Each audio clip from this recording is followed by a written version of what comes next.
would like to.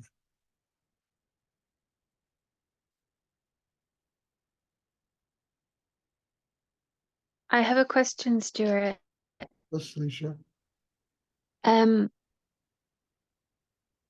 so I'm wondering about that time, that story that you told where you had gone to, what do you call it?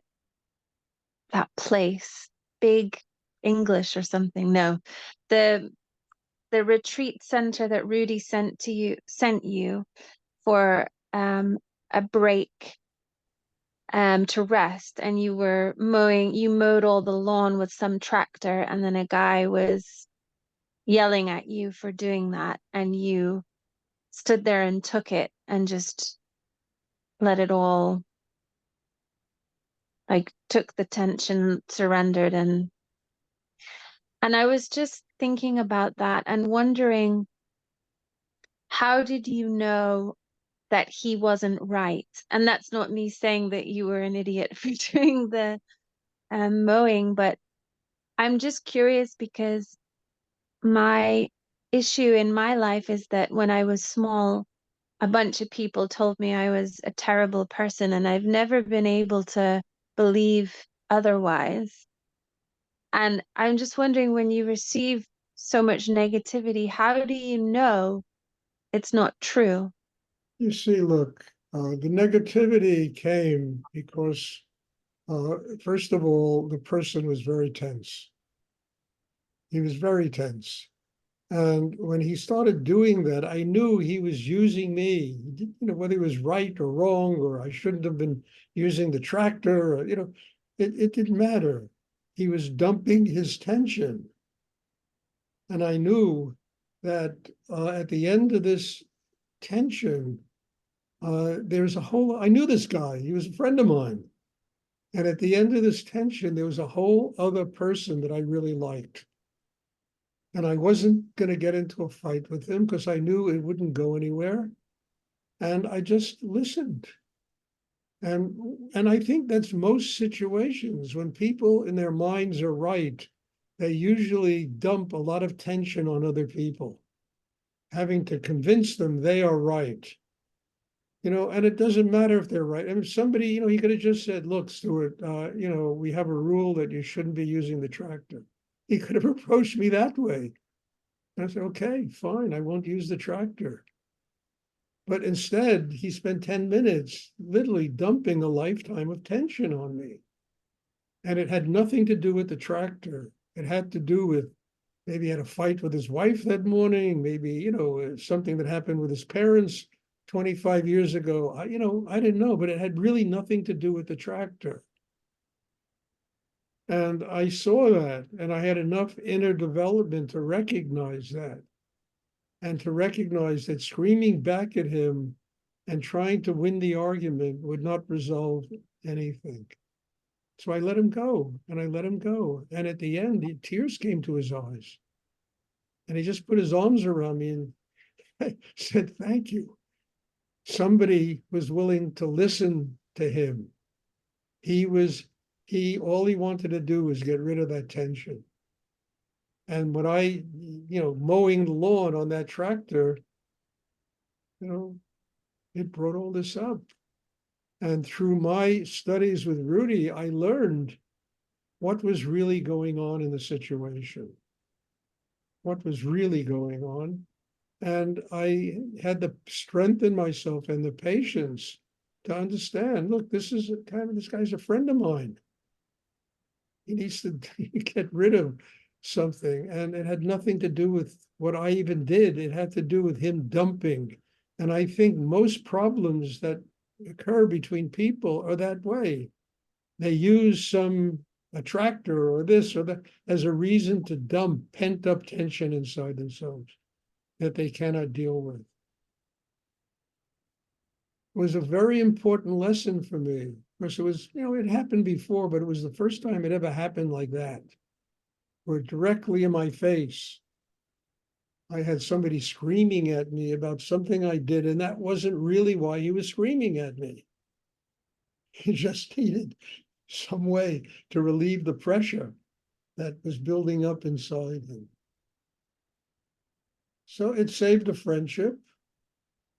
And it made me even closer to him because I'm telling you, he had tears in his eyes when it was all over, thanking me. And I told him, I said, you know, I love you. You're a friend of mine. I'm not going to fight with you over a tractor. Using a tractor to cut some grass. And you know, and it's most things are like that in our families. Parents scream at the kids. Well, usually it has nothing to do with the kid. Yeah, the kid did something wrong, and the parents could tap the kid on the head and say, "Don't do that again. That's not a good thing." Except they scream at the kid, they spank the kid, they fight with the kid, and it has nothing to do with the kid. It has to do with something built up inside them that's been there for years that they don't know how to get rid of, and this is a way to get rid of it. And then it doesn't really get rid of it because it comes back. And then it becomes another fight over something else. And to me, it became an amazing way to look at life. And it gave me a deeper way of communicating with other people and trying to understand what is really going on in a situation and not having to defend myself when I knew that what I had done was just a minor infraction and it didn't require 15 minutes of screaming at somebody.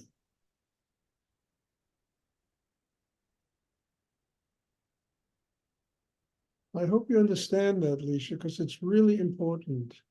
Mostly when all these people were doing that to you, they weren't even doing it to you. They were just letting out their tension. And you were a little kid and they could do it, you know? And it really had nothing to do with you. There's nothing wrong inside you. Yeah, we all make mistakes, and so what? And they're just dumping their parents do that with their kids, you know? They have frustrating marriages, nothing is going right, and they take it out on the kids. They scream at the kids. They punish the kids. And then the kids have to realize that the parents are not perfect. You know, they're not perfect. The relatives are not perfect. You know, the friends that we have are not perfect. And they're going to do things to us that we're not going to like.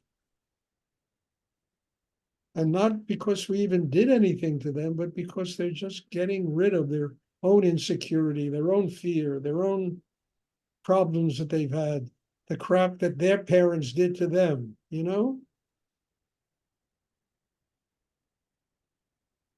So it's a whole chain of events that winds up somebody screaming at me because I rode on a tractor for 10 minutes, doing something that really needed to be done, which was cutting the grass there. You know, the grass was almost half the height of me there. And if people just interact with each other that way, so many problems would just get reduced. Nobody has to be right. Nobody has to be wrong. We all have to compromise a little bit and understand that, you know, look, nobody's perfect.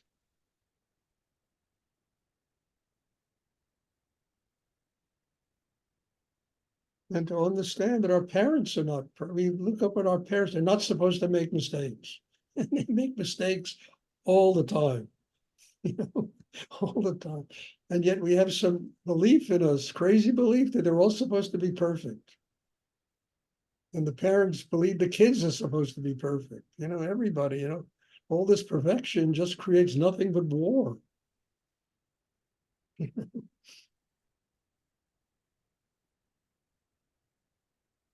So it's time to get over this, Alicia. You know, there's nothing wrong with you. There's, you know, you're a good person. You're a smart person. You know, and it's time to get over what people thought about you and what they did to you when you were 7 years old. You know, 9 years old.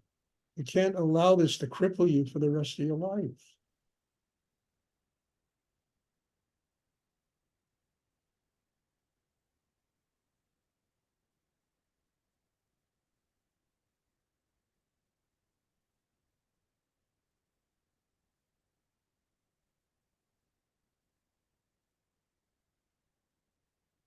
I mean, that guy at Big Indian, I was friends with him and his wife. I knew them both. I think they had a kid, a very cute kid.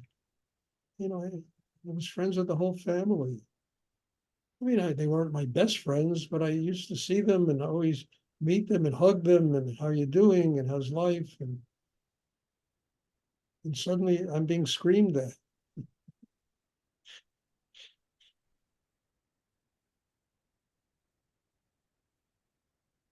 And then ultimately, what does it matter? What does it matter what people say to us and people do? And I mean, it all just becomes a dim whisper in the past, you know? And what we have to do is go on with our lives. We have to continue to live our lives and to be strong enough to allow all that stuff to just drop, to surrender it all, to let go of it all, and never allow it to cripple us as people.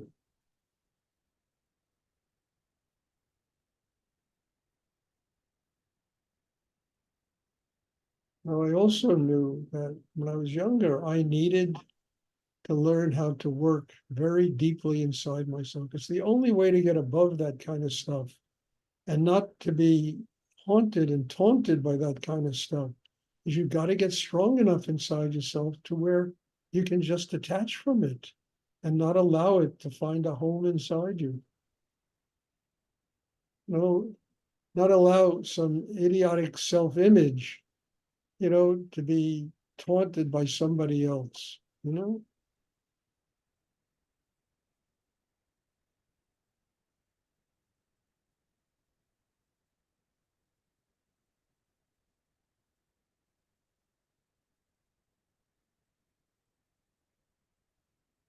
And the image, just to finish this, the image we have of ourselves is not based upon what other people think of us. It really isn't. It's what we think of ourselves. If you develop a system inside that is really strong and balanced and the heart stays open, nobody can, nobody can taunt you or bug you or demean you or put you down. Their words just bounce off you. It doesn't matter because somewhere inside you have found a way to keep your heart open.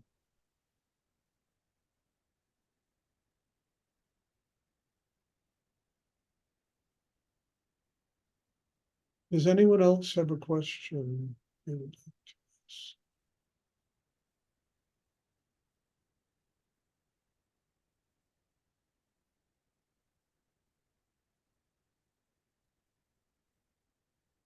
Stuart, I have a question. Yes. I was wondering if you could talk about at the beginning of class, you were talking about the warrior, the spiritual warrior. And I know you also talk about release and total relaxation. And I was wondering if you could talk about that duality. Relief and what? Total relaxation? You talk about sometimes the release and to totally relax during the meditation. And I just am curious if you could talk about that duality between being a spiritual warrior and completely relaxing. Well, look, there are people leaving left and right here. Anyway, look, samurais, when they're trained, understand they're taught about chi. They're taught, this is also the martial arts. They're taught about chi. They're taught about perfect balance. They're taught about not getting upset at their enemies, but staying centered and balanced, and free of emotions and the mental stuff that creates a lot of irritation. They're taught in the middle of a battle to stay relaxed, not to tense up. Because as soon as you tense up, you become a victim of your enemy. Life in its own way is, we're living in this world, you become a kind of samurai. Because so much in life is there to make us tense up. And as soon as we get tense, we can't deal with it. We're too paralyzed inside ourselves to deal with the things that life presents us. So in order to not, crumple that way, you got to be like a spiritual warrior. You have to slay all of the things inside that are keeping you from getting, connected with spirit, all of the tension. And it's kind of like becoming a samurai.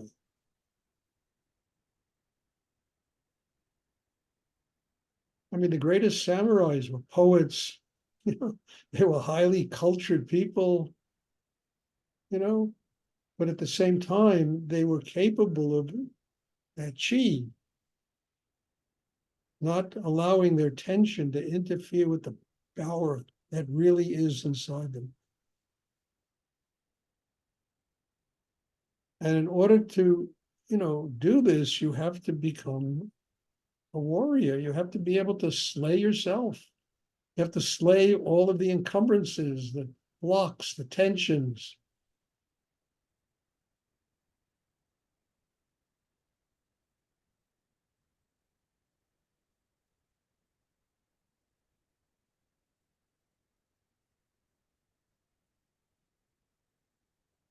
And that in itself is a war. Overcoming oneself is a war. Not allowing things to interfere with the development of an inner life. So when I talk about it, this is what I mean, And it's very important because you do become a spiritual warrior. And what you're slaying is not somebody else. You're slaying all of those blocks and tensions and insecurities and victimhoods and, in yourself that keeps you from ever being a happy person. And it keeps you from connecting with a higher energy in the universe.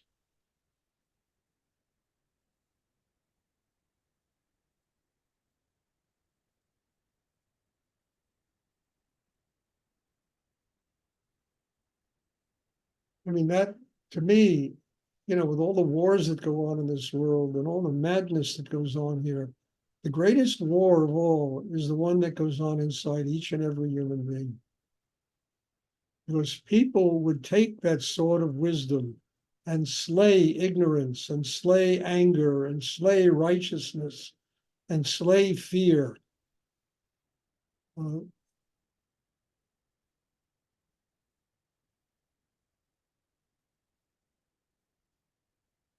Daniela, you have to stop moving. It's really disrupting the class, please.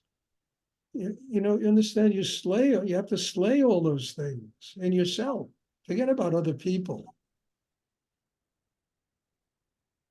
And once you do that, you become a channel for higher energy and that will interact with the external world better than we can with our minds and emotions and what we think is right or wrong and good and bad, So the first person that has to be slayed is ourselves. And I don't mean going out and committing suicide. I mean using the sword of wisdom to truly slay all those inner demons that live inside of people. Unhappiness.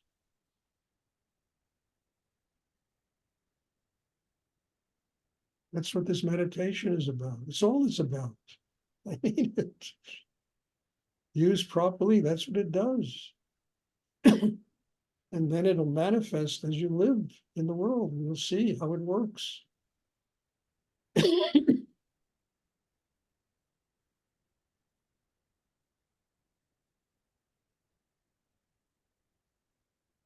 Does anyone else have a question?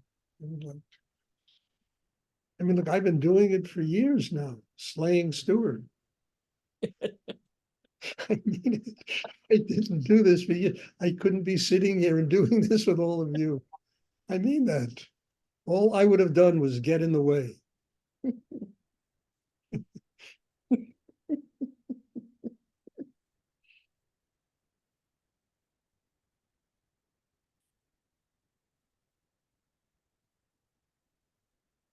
Does anyone else have a question? And I'm still slaying Stuart.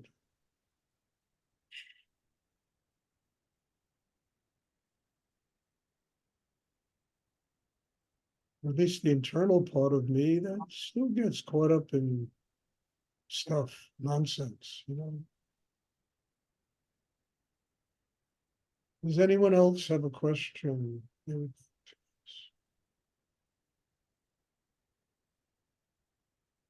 Okay, if there are no more questions, then thank you, all of you. God bless you all.